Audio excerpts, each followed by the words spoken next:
بسم اللہ الرحمن الرحیم۔ السلام علیکم ورحمۃ اللہ وبرکاتہ۔ ناظرین، سوال یہ ہے کہ ہم بستری کے بعد غسل کرنے میں کتنی تاخیر کر سکتے ہیں؟ ہم بستری کے بعد کھانے پینے یا کھانا پکانے اور دودھ پینے والے بچے کو دودھ پلانا کیسا ہے؟ کیا ناپاکی کی حالت میں آیت الکرسی، آیت کریمہ اور چاروں قل پڑھ سکتے ہیں یا نہیں؟ اگر آپ یہ تمام مسائل جاننا چاہتے ہیں تو آپ ویڈیو کو اسکیپ کیے بغیر پوری ویڈیو دیکھیں۔ یہ تمام باتیں آج کی اسی ایک ہی ویڈیو میں ہم بتانے والے ہیں۔ ناظرین، حضرت حذیفہ رضی اللہ تعالی عنہ بیان کرتے ہیں کہ نبی اکرم صلی اللہ علیہ وسلم ان سے ملے تو آپ مصافحہ کے لیے ہاتھ ملاتے ہوئے ان کی طرف بڑھے۔ حضرت حذیفہ رضی اللہ تعالی عنہ نے کہا، میں جنوبی ہوں۔ اس پر آپ صلی اللہ علیہ وسلم نے فرمایا، مسلمان نجس نہیں ہوتا۔ اسی طرح کی ایک اور حدیث مبارکہ ہے۔ حضرت ابو ہریرہ رضی اللہ تعالی عنہ فرماتے ہیں کہ ایک دفعہ میں حالت جنابت میں ہونے کی وجہ سے حضور صلی اللہ علیہ وسلم کے سامنے ہونے کے باوجود بھی ان سے نہ ملا، جس پر حضور اکرم صلی اللہ علیہ وسلم نے فرمایا کہ مسلمان ہرگز ناپاک نہیں ہوتا۔ حافظ ابن حجر رحمۃ اللہ علیہ فتح الباری میں کہتے ہیں، اس حدیث میں اس بات کا جواز پایا جاتا ہے کہ غسل جنابت کو اس کے واجب ہونے کے اول وقت میں تاخیر کی جا سکتی ہے، اور اس کا بھی جواز ہے کہ جنوبی شخص اپنی ضروریات پوری کر سکتا ہے۔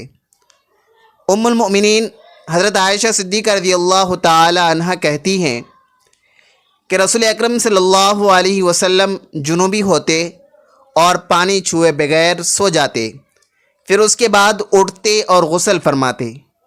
کسی نے حضرت عائشہ صدیقہ رضی اللہ تعالی عنہ سے سوال کیا کہ عائشہ رضی اللہ تعالی عنہ، حضرت محمد صلی اللہ علیہ وسلم ہم بستری کر کے غسل کرتے تھے یا ویسے ہی سو جایا کرتے تھے؟ حضرت عائشہ صدیقہ رضی اللہ تعالی عنہ فرماتی ہیں کہ نبی اکرم صلی اللہ علیہ وسلم ہم بستری کے بعد ویسے ہی سو جایا کرتے تھے۔ جب مؤذن رسول صلی اللہ علیہ وسلم فجر کی اذان دینے کے لیے آتے تھے تو حضرت محمد صلی اللہ علیہ وسلم غسل کر کے جسم کو خشک کیے بغیر ہی مسجد میں تشریف لے جاتے اور نماز فجر کی جماعت کرواتے، اور میں گھر میں آپ صلی اللہ علیہ وسلم کی آواز سنتی رہتی تھی۔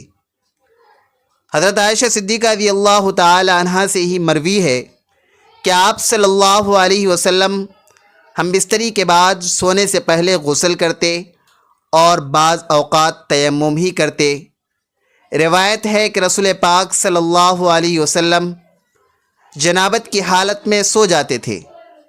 حضرت عائشہ صدیقہ رضی اللہ تعالی عنہ فرماتی ہیں کہ آپ صلی اللہ علیہ وسلم جنابت کی حالت میں شرمگاہ کو دھوتے اور پھر نماز جیسا وضو کرتے۔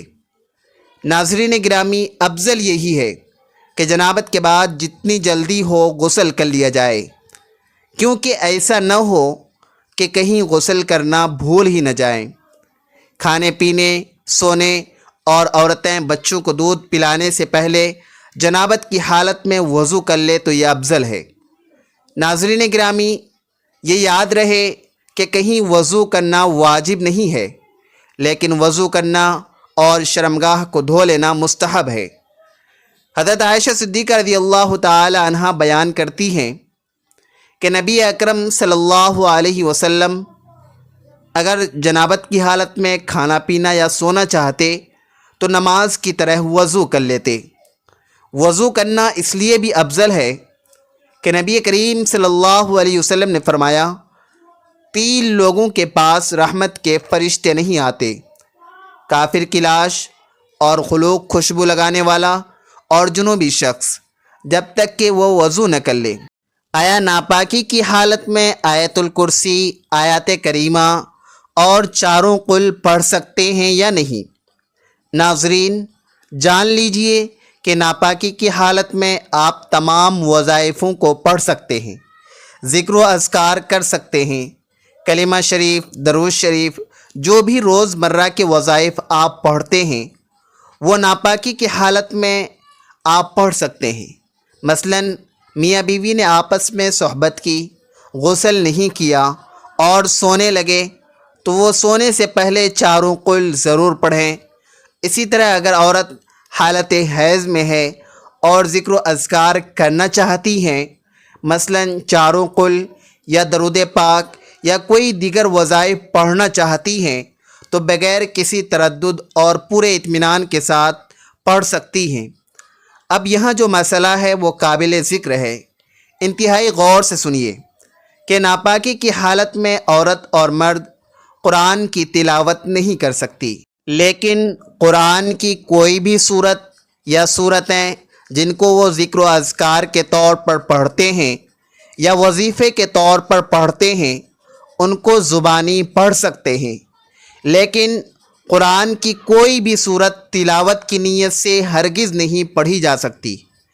اب یہاں ناپاکی کے کچھ اقسام بھی بیان کرتے چلیں کہ اگر حالت جنابت میں یا حالت حیض و نفاس میں، یا خواتین کے کپڑے خراب ہیں، بچوں کے پیشاب یا پاخانہ کر دینے کی وجہ سے ناپاک ہو چکے ہیں، یا مرد حضرات جو باہر کام کرنے کے لیے گئے، باہر کیچڑ یا گٹر کا پانی وغیرہ ان کے کپڑوں پر لگ جاتا ہے، تو یہ تمام حالت ناپاکی کی حالتیں ہیں۔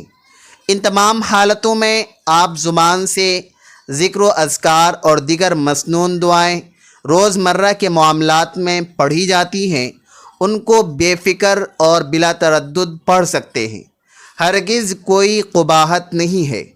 ناظرین، بغیر وضو آپ قرآن کو چھوئے بغیر قرآن کی صورتوں کو تلاوت بھی کر سکتے ہیں، جبکہ ناپاکی کی حالت میں اگر آپ ذکر و اذکار اور وظائف کی نیت سے قرآن کی صورتیں پڑھ سکتے ہیں، لیکن تلاوت کی نیت سے قرآن کی صورتیں زبانی بھی نہیں پڑھ سکتے۔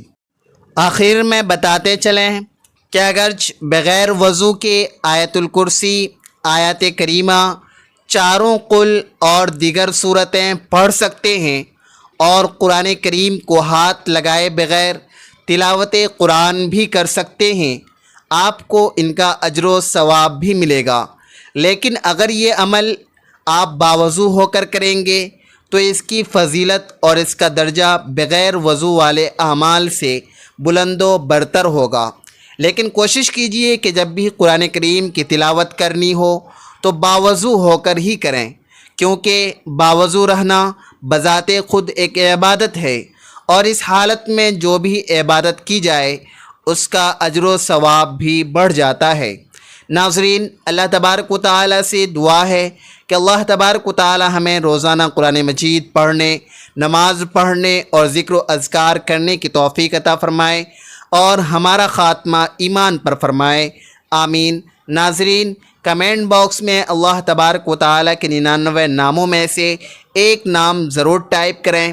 ویڈیو اچھی لگے تو ویڈیو کو لائک کریں، شیئر کریں، چینل کو سبسکرائب کریں۔